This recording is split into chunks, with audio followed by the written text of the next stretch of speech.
Dr. Hamis Masudi ni mkurugenzi wa taasisi ya Everlasting Legal Aid Foundation. Tunaposemea Everlasting Legal Aid Foundation, maana yake tunasemea ni taasisi sio ya serikali iliyosajiliwa kwa mujibu wa sheria ya mashirika yasiyo ya serikali, tukiwa tunajishughulisha na shughuli hasa za utoaji huduma za msaada wa sheria, ni pamoja na utetezi wa misingi ya haki za binadamu na misingi yote ya haki kwa ujumla wake. Ndugu zangu waandishi wa habari, baada pia ya kumshukuru Mwenyezi Mungu, napenda nitumie fursa hii kuweza kuwashukuru kwa kuweza kukutana sote kwa pamoja hapa ili tuweze kuja kushiriki mijadala mbalimbali ambayo inaendelea katika taifa letu la Tanzania.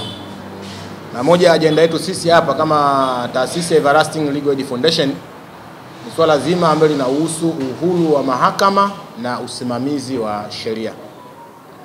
Tunaposemea uhuru wa mahakama, tukirejea moja kwa moja kwa mujibu wa katiba yetu au katiba ya Jamhuri ya Muungano wa Tanzania kwenye 107A na B zimeeleza wazi kwamba chombo chenye mamlaka ya mwisho kabisa katika utoaji haki itakuwa ni mahakama, nacho ni chombo huru, yani hakipo katika mamlaka ya mtu yoyote, hakipo katika taasisi au mikono ya mtu yoyote. Na kama tunavyofahamu kwamba mihimili mikuu ya dola iko mitatu.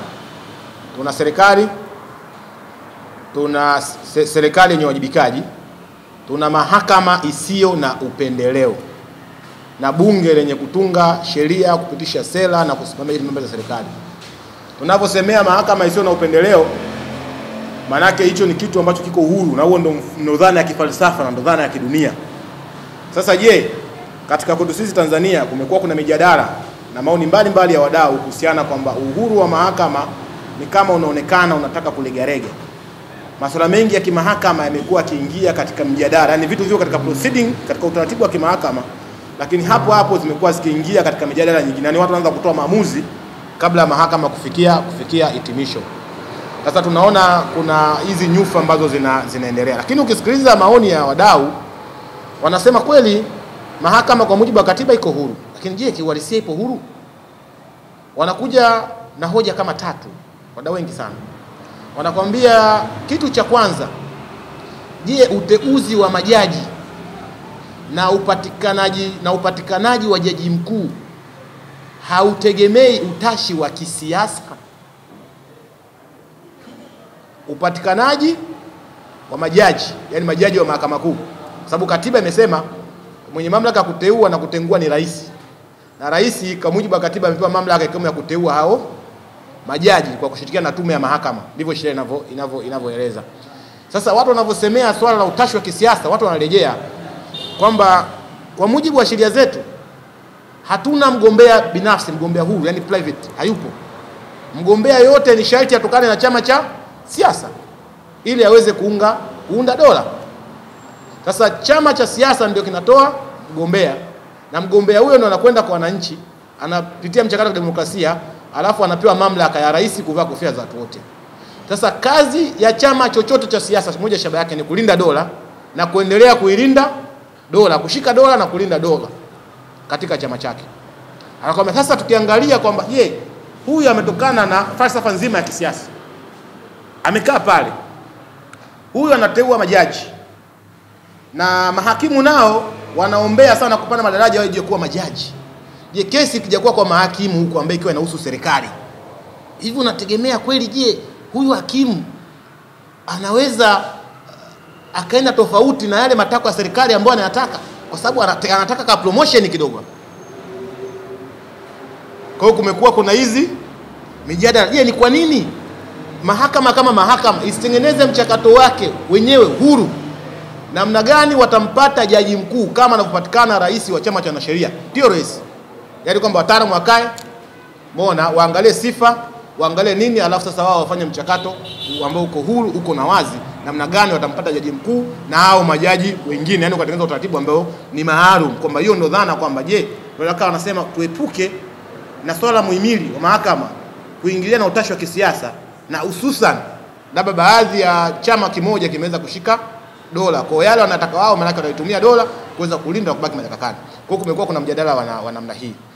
Lakini kitu kingine watu wanasema kwamba budget ya uendeshaji wa shughuli mbalimbali za mahakama zisitegemee serikali kuu. Budget za uendeshaji wa shughuli mbalimbali za mahakama zisitegemee serikali kuu, kwa sababu maki hapo ndo kuna check and balance.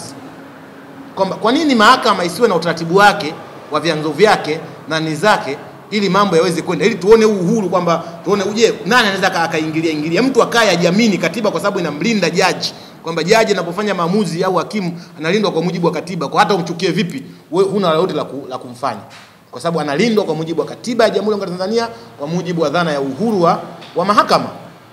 Lakini kitu kingine, kuna mjadala wanasema baadhi ya kesi nyeti ambazo ni public interest kuendeshwa katika mwenendo usio wa kawaida.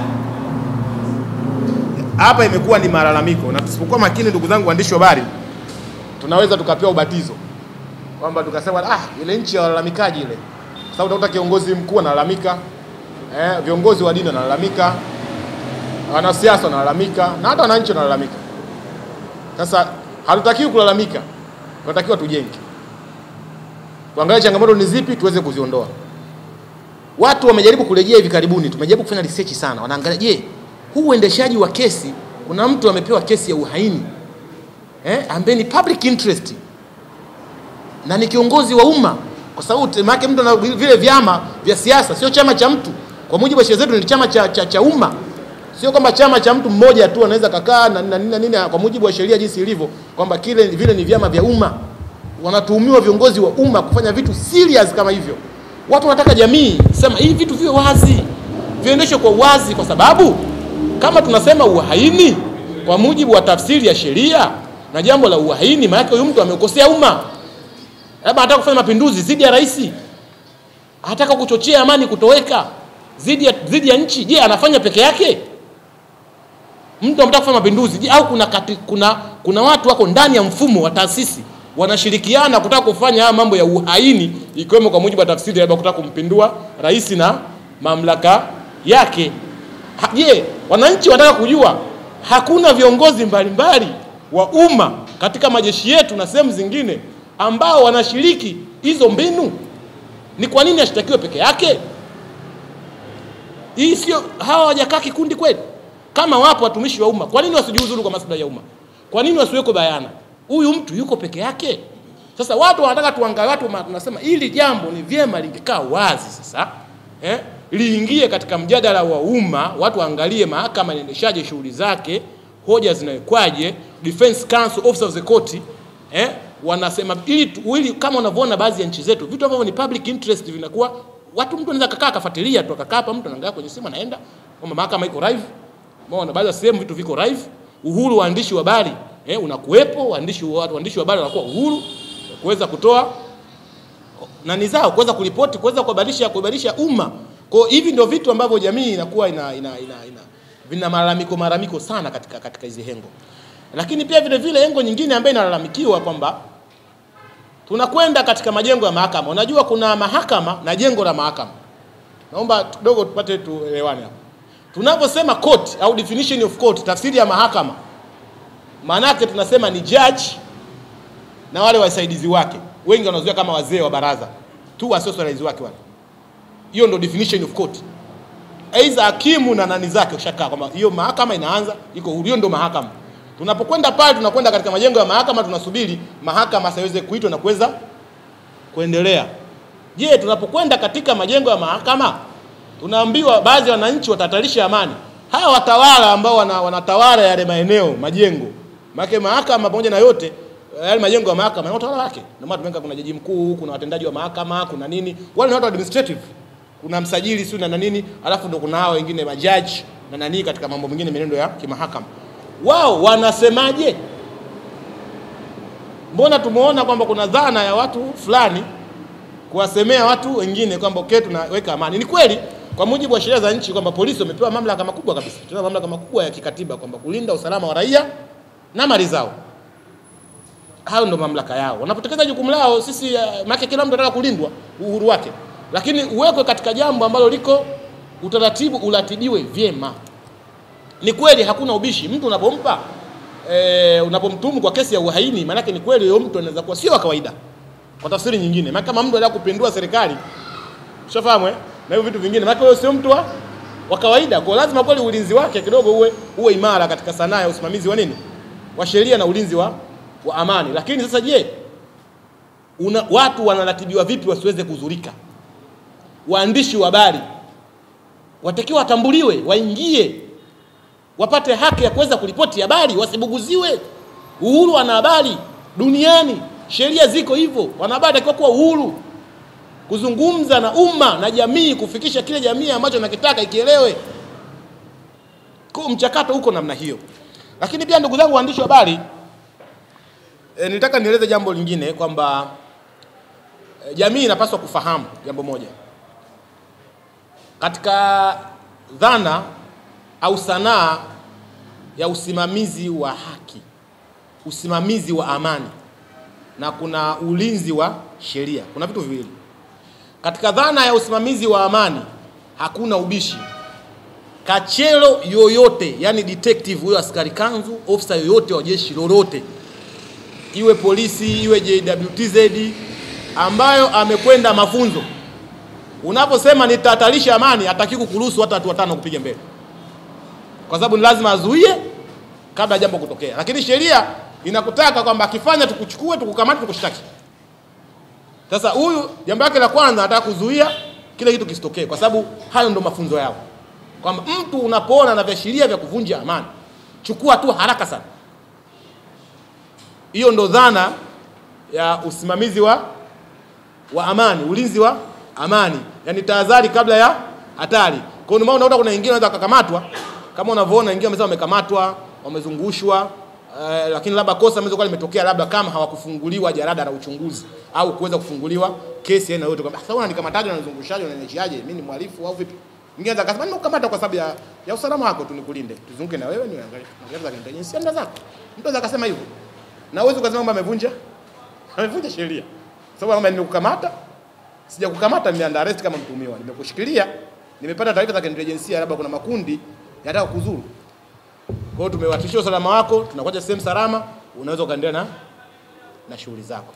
Kwa hiyo katika dhana ya ulinzi wa amani, askari yoyote, kachero yoyote ambaye amekwenda shule, unapotoa lugha tata au akaisi na kuhatarisha amani, hataki kukuruhusu upige hata watu watano. Hataki kwamba awe ameshashughulika na wewe. Yaani awe ameshakuchukua na kufungulia jarada la uchunguzi, ikiwezekana achunguze ni kwa nini unataka kufanya hivi. Hiyo ni tahadhari kabla nini? Ya hatari. Ingaje mfumo wa kisheria unakutaka unaponikamata mimi sasa, uniambie nimekosa nini. Unaniambia ulitaka uhatarishi amani, unadhania katika akili yako. Lakini yule kachero naye anasema kwa mujibu wa training na vyanzo vya intelijensia, nimeona kitu siwezi kuruhusu utoe kisu umpige huyu. Kwa nini nikuzuie bwana? Maana sio kama akifanya ndio tukamate, hapana. Kwa hiyo sasa kuna mikinzano baina ya sheria na dhana ya usimamizi wa nini? Wa amani, kulingana na mafunzo waliopewa hao wenzetu walinzi wa amani. Lakini muhimu sana, hata kama wanachukua tahadhari hizo, ni muhimu sana kutokufanya masuala ambayo yanahusu udhalilishaji na kipigo au shambulio dhidi ya wananchi.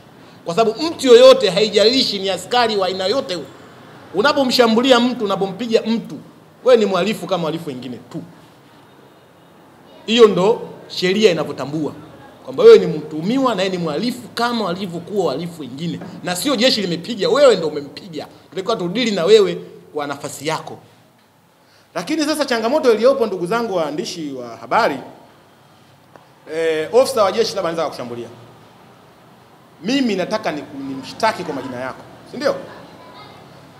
Mamlaka aliyopewa ofisi ya mwanasheria mkuu wa serikali au kupitia tusema DPP na watu wake ni makubwa sana. Anaweza akaleta notice to intervene, yani akasema ile jambo hili naingilia kwa maslahi ya umma kwa sababu huyu alikuwa akitekeleza wajibu wake. Lakini najiuliza, wewe ukiniambia unatekeleza duty, wajibu, duty inaruhusu kunipiga mimi wewe? Duty inaruhusu kunidhalilisha mimi? Duty inaruhusu kama unaniteka nyara? Hii ni duty kweli? Lakini sasa ni kwa sababu ndio masuala ya kisheria, nakwambia ataweza wajibu wake, naomba mimi kama mwanasheria mkuu wa serikali niwe sehemu ya mashtaka hayo, na kama nahusu jinai, kwa sababu jinai yeye ndo anaiendesha, naifuta. Naomba mahakama iweze kuiondoa. Kwa hiyo kumekuwa kuna vitu vya namna hiyo. Sasa nini kifanyike? Maana kwamba tunavyosema ofisi ya taifa ya mashtaka, ile ni ofisi ya umma baina ya mtu yoyote. Kazi yake ni kusimamia sheria kama inavyoelekeza. Kwa hiyo mtu yoyote yule kwamba haijalishi yuko wapi, akifanya kosa la jinai achukuliwe hatua kwa mujibu wa sheria bila kuweka upendeleo. Lakini pia kitu kingine tulikuwa nataka sana tuiombe serikali. Kuna baadhi ya vitu ni lazima tujaribu kupitia. Ni muhimu sana. Kitu cha kwanza tunavyosema kwamba hakuna mtu aliye juu ya sheria, no one above the law. Iko hivyo. Lakini katika utekelezaji wake hili lina changamoto. Nasema hivyo kwa hoja ipi ya kimantiki? Mimi naweza nikaishtaki leo serikali. Serikali inaniambia ili uweze kunishtaki nipe notice ya siku 90 kama katika masuala ya madai. Sawa, labda alikuwa na hekima yake, labda umetaka kuigusa labda manispaa au nini, ili na wao review.